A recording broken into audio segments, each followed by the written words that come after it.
अस्सलाम वालेकुम students, hope you all are fine. Students, आज हम bio class 9 chapter number 7 topic number 7 photosynthesis पढ़ेंगे। So let's start. Photosynthesis is an important biochemical process taking place in plants, algae and cyanobacteria। Students कह रहा है कि photosynthesis जो है ये एक इम्पोर्टेंट बायोकेमिकल प्रोसेस है जो कि प्लांट्स में, एल्गी में और साइनोबैक्टीरिया में होता है। During this process plants absorb light energy in the presence of chlorophyll and use carbon dioxide and water to make glucose। बच्चों कह रहा है इस प्रोसेस में प्लांट्स क्या करते हैं, सनलाइट जो एनर्जी है उसको ऑब्जॉर्ब करते हैं in the presence of chlorophyll and carbon dioxide और वाटर को यूज करते हैं ग्लूकोज बनाने के लिए। Oxygen is produced as a byproduct during photosynthesis. और कह रहा है बच्चों जो ऑक्सीजन है वो ग्लूकोज के साथ एज बाय प्रोडक्ट बनेगी ड्यूरिंग फोटोसिंथेसिस। ये नीचे आप देखिए एक रिएक्शन दिया हुआ है, ये जनरल रिएक्शन या प्रोसेस है फोटोसिंथेसिस का। ये 6 molecules of CO2 carbon dioxide और 12 मॉलिक्यूल्स H2O यानी water in the presence of sunlight and chlorophyll जब कंबाइन होते हैं तो ये क्या बना लेते हैं, C6H12O6 glucose plus 6 molecules of water and 6 molecules of oxygen. Nearly all life forms depend upon photosynthesis for food directly और इनडायरेक्टली। कह रहे बच्चों जितनी भी लाइफ फॉर्म्स हैं तकरीबन सब की सब डिपेंड कर रही होती हैं फोटोसिंथेसिस पर, किस चीज के लिए, फूड के लिए, डायरेक्टली और indirectly. Photosynthesis involve a series of coordinated reactions. The above equation show summary of photosynthesis process. कह रहा है जो फोटोसिंथेसिस है इसमें एक सीरीज ऑफ कोऑर्डिनेटेड रिएक्शंस होते हैं। ये जो अबव इक्वेशन है ये एक समरी बता रही है फोटोसिंथेसिस के प्रोसेस की। नेक्स्ट देखिए बच्चों हमारे पास है मैकेनिज्म ऑफ फोटोसिंथेसिस कि फोटोसिंथेसिस का मैकेनिज्म क्या है। Photosynthesis occurs in two phases called as light dependent and light independent reaction। कह रहा है बच्चों जो फोटोसिंथेसिस का प्रोसेस है ये दो फेजेस में होता है जिनको हम कहते हैं लाइट डिपेंडेंट और एक को कहते हैं हम light independent reaction. In the first phase light energy is absorbed and used to produce energy rich molecules like ATP and NADPH। कह रहा है बच्चों पहले फेज में क्या होता है कि लाइट एनर्जी अब्सॉर्ब होती है और उसको यूज करके रिच मॉलिक्यूल्स जो होते हैं लाइक ATP और NADPH बनते हैं। These reactions take place in chloroplast। कह रहा है ये क्लोरोप्लास्ट में होते हैं ये reactions। These reactions can occur only in the presence of light, so are called light independent reactions। कह रहा है बच्चों ये reactions सिर्फ लाइट की प्रेजेंस में हो सकते हैं, सो इसलिए हम इनको लाइट इंडिपेंडेंट रिएक्शंस कहते हैं। During the second phase, carbon dioxide is reduced by NADPH to form glucose molecule। कह रहा बच्चों जो फोटोसिंथेसिस की सेकंड फेज है उसमें क्या होता है हमारे पास जो कार्बन डाइऑक्साइड है उसको NADPH रिड्यूस कर देता है क्या बनाने के लिए, ग्लूकोज मॉलिक्यूल बनाने के लिए। This reduction requires energy which is provided by ATP। कह रहे इस रिडक्शन के लिए एनर्जी चाहिए होती है जो कौन प्रोवाइड करता है, ATP। These reactions do not use light directly, hence they are known as light independent reactions। कह रहे बच्चों ये रिएक्शंस लाइट एनर्जी को डायरेक्टली यूज नहीं कर रहे इसलिए हम इनको लाइट इंडिपेंडेंट रिएक्शन कहते हैं। ये देखिए बच्चों नेक्स्ट पेज पे एक फिगर दी हुई है हमें, figure 7.9 an overview of photosynthesis. ठीक है, इसमें आप ये देखें इस एक साइड पे लाइट रिएक्शन शो किए हुए, ये कह रहे हैं ये ग्रेना में होते हैं। ठीक है, और एक साइड पे कैल्विन साइकिल है, ये डार्क रिएक्शंस होते हैं, ये स्ट्रोमा में होते हैं। ठीक है, ये देखिए लाइट रिएक्शंस में क्या हुआ कि लाइट एनर्जी अब्सॉर्ब की तो ये देखिए ATP प्लस क्या बन गया हमारे पास NADPH, और वो यूज जो कैल्विन साइकिल है ये डार्क रिएक्शन है उसमें CO2 को यूज करके हमने क्या बना ली, शुगर, और साथ में ATP और NADPH कन्वर्ट हो जाते हैं ADP प्लस NADP प्लस में। अब ये जो हमारे पास दो फेजेस थी फोटोसिंथेसिस की इनको हम वन बाय वन डिस्कस करेंगे। नेक्स्ट हमारे पास light independent reaction of photosynthesis. ठीक है, जो हमने कहा ना फोटोसिंथेसिस के दो फेजेस है, light dependent and light independent. तो जो फर्स्ट फेज है लाइट डिपेंडेंट रिएक्शंस, अब हम उसको डिस्कस करेंगे। The reactions which depend upon light energy are called light independent reactions of photosynthesis. कह रहा बच्चों वो रिएक्शंस जो लाइट एनर्जी पे डिपेंड कर रहे होते हैं उनको हम कहते हैं light dependent reactions of photosynthesis. These reactions take place in thallic membrane where photosynthetic pigments are arranged into clusters called photosystem।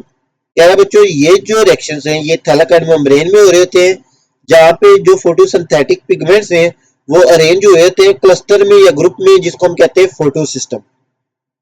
अच्छा बच्चों, अब हमने कहा ना कि इस फेज में ये होता है कि लाइट एनर्जी को हम ऑब्जॉर्व करते हैं और एनर्जी रिच मॉलिक्यूल्स एटीपी और एनएडीपीएच बनाते हैं। तो ये जब लाइट एनर्जी ऑब्जॉर्व करते हैं इनको ऑब्जॉर्व कौन करता है? तो बच्चों इसके लिए हमारे पास वर्ड आता है पिगमेंट्स। ये ऊपर हमने पढ़ा पिगमेंट्स ऐसे मॉलिक्यूल्स होते हैं जो लाइट एनर्जी को ऑब्जॉर्व करते हैं, ठीक है। तो कह रहा है कि ये जो पिगमेंट्स होते हैं ये क्लस्टर की फॉर्म में होते हैं जिसको हम कहते हैं photosystem. There are two type of photosystem. कह रहा है फोटोसिस्टम की दो टाइप्स होती हैं, फोटोसिस्टम 1 एंड फोटोसिस्टम 2।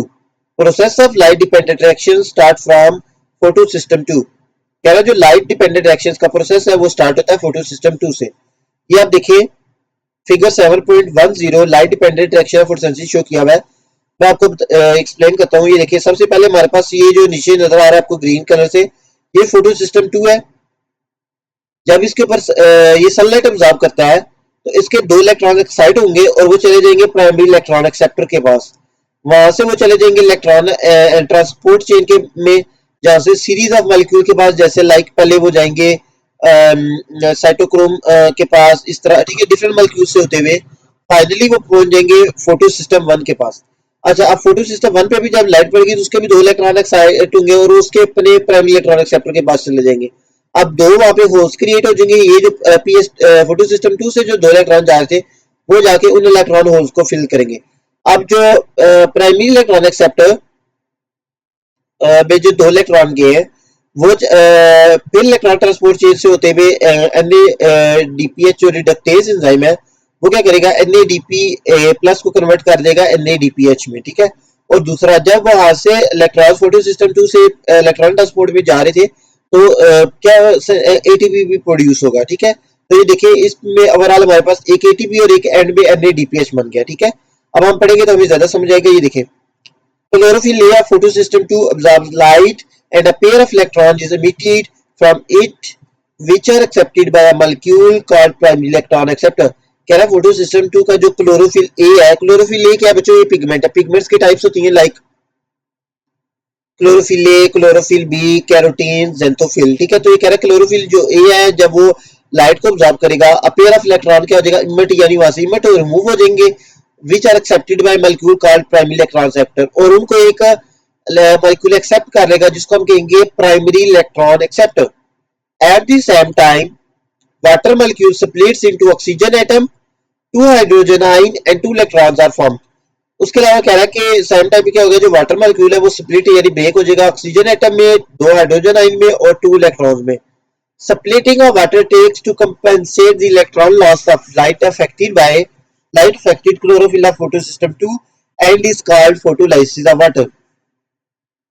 क्या है बच्चों, ये वाटर की स्प्लिटिंग क्यों की है कि जो इलेक्ट्रॉन का लॉस हो गया फोटो सिस्टम 2 में, वहां पे इलेक्ट्रॉन होल क्रिएट हो गए, उसको कंपेंसेट करने के लिए, ठीक है। और इस प्रोसेस को हम कहते हैं फोटोलाइसिस ऑफ वाटर, क्योंकि ये वाटर जो है, फोटो मींस होता है लाइट, लाइसिस होती है ब्रेकडाउन, क्योंकि इस केस में वाटर लाइट की प्रेजेंस में ब्रेकडाउन हो गया तो इसलिए इसको आप कहेंगे ये क्या है, फोटोलाइसिस ऑफ वाटर।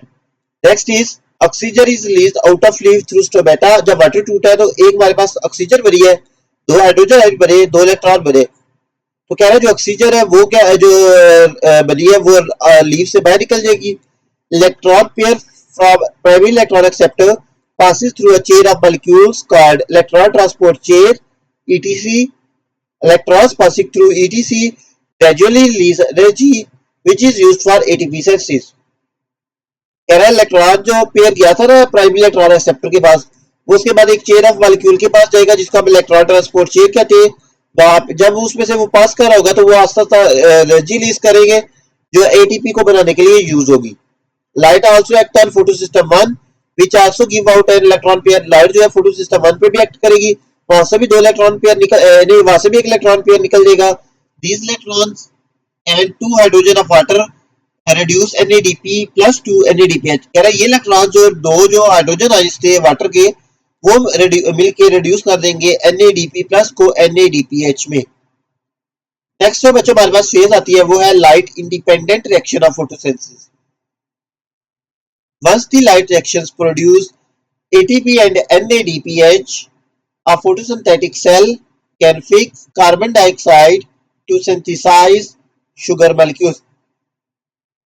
कह रहे हैं बच्चों कि जब लाइट रिएक्शंस प्रोड्यूस कर देते हैं, जब लाइट रिएक्शंस जो हुए से पहले उनमें जब एटीपी और NADPH प्रोड्यूस हो जाता है, बन जाता है, तो एक फोटोसिंथेटिक सेल क्या करेगा, फिक्स करेगा कार्बन डाइऑक्साइड को शुगर मॉलिक्यूल बनाने के लिए।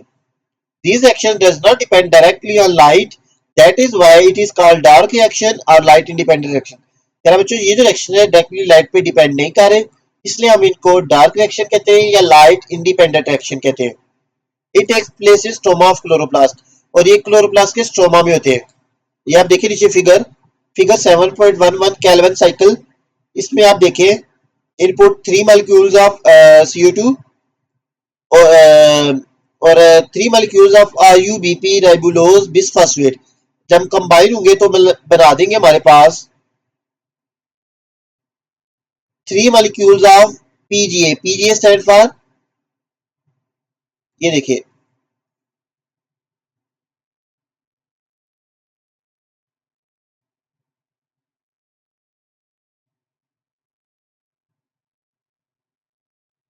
Phosphoglyceric acid.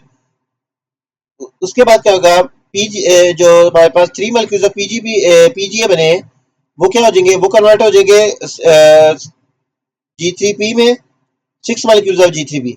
और जो हमारे पास एक जो G3P है वो यूज हो जाएगा ग्लूकोज बनाने के लिए, और जो बाकी है वो यूज हो जाएंगे हमारे पास दोबारा से RuBP राइबोलोज बिसफॉस्फेट बनाने के लिए। ठीक है,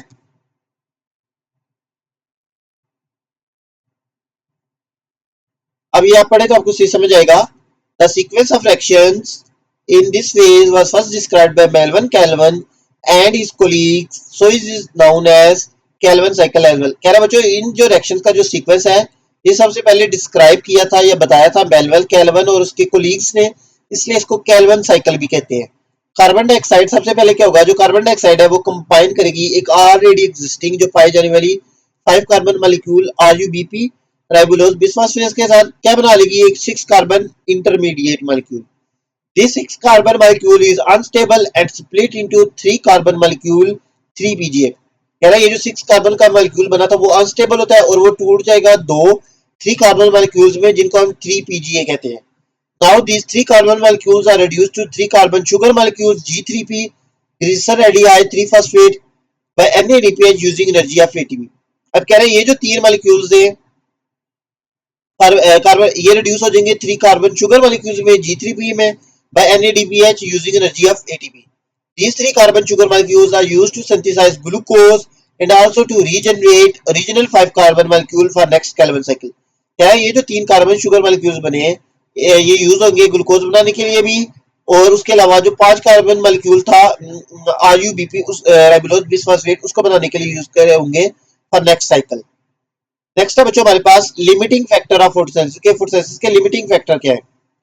Rate of photosynthesis can be affected by following environmental factors called limiting factors of photosynthesis। कह रहा है बच्चों जो फोटोसिंथेसिस का रेट है वो अफेक्ट हो सकता है बाय फॉलोइंग एनवायरमेंटल फैक्टर्स जिनको हम लिमिटिंग फैक्टर्स कहते हैं। Number 1 is more light intensity और duration of light increase the process of photosynthesis. ये लाइट इंटेंसिटी ज्यादा हो और लाइट की जो ड्यूरेशन है वो ज्यादा हो तो वो प्रोसेस ऑफ फोटोसिंथेसिस को इंक्रीज कर देते हैं। Carbon dioxide is one of the raw material substrate for photosynthetic reaction. More CO2 concentration increase the rate of photosynthesis, but only up to a specific point। कह रहा है carbon dioxide भी एक raw material है photosynthesis के लिए, तो अगर CO2 की कंसंट्रेशन ज्यादा होगी तो फोटोसिंथेसिस का रेट भी ज्यादा होगा, but up to a limit. ठीक है, rate of photosynthesis is highest at 25 degree centigrade called optimum temperature for photosynthesis. Temperature below और above the optimum affect the rate of photosynthesis. उसके अलावा कह रहे हैं बच्चों कि रेट ऑफ जो फोटोसिंथेसिस है वो सबसे ज्यादा होता है 25 डिग्री सेंटीग्रेड पे, इसलिए इसको हम क्या कहते हैं, ये ऑप्टिमम टेम्परेचर है फोटोसिंथेसिस के लिए, यानी इसमें सबसे ज्यादा फोटोसिंथेसिस होती है। अगर कह रहा टेम्परेचर इससे ज्यादा या कम होगा तो वो भी रेट ऑफ फोटोसिंथेसिस को क्या करेगा, अफेक्ट करेगा। सो बच्चों ये मैथ टॉपिक कंप्लीट हो चुका है, होपफुली आपको समझ आ गया होगा. If you have any doubt you can ask in comment section. Please like share and subscribe my YouTube channel. Thank you.